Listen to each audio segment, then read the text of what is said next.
There shouldn't be any monsters left in Lucille. The city used to have them, of course. What city didn't? They used to be everywhere, thick in the air and offices, in the streets and in people's own homes. They used to be the police and teachers and judges and even the mayor. Yeah, the mayor used to be a monster.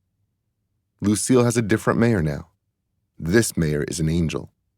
The last couple of mayors have all been angels. Not like a from heaven, not quite real type of angel, but a from behind and inside and in front of the revolution, therefore very real type of angel.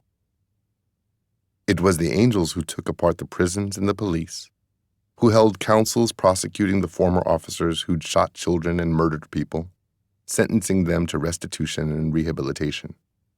Many people thought it wasn't enough, but the angels were only human, and it's hard to build a new world without making people angry. You try your best. You move with compassion. You think about the big structures. No revolution is perfect.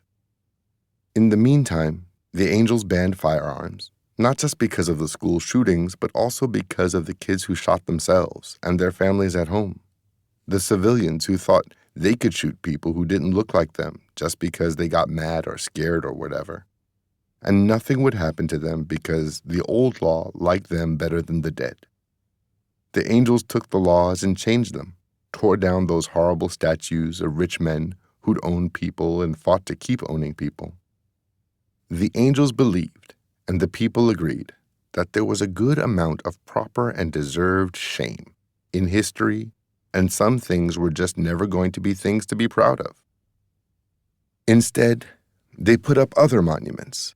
Some were statues of the dead, mostly the children whose hashtags had been turned into battle cries during the revolution.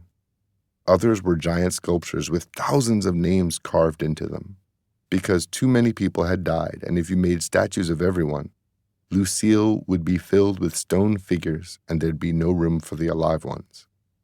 The names were of people who died when the hurricanes hit and the monsters wouldn't evacuate the prisons or send aid. People who died when the monsters sent drones and bombs to their countries. Because, as the angels pointed out, you shouldn't use a nation as a basis to choose which deaths you mourn. Nations aren't even real.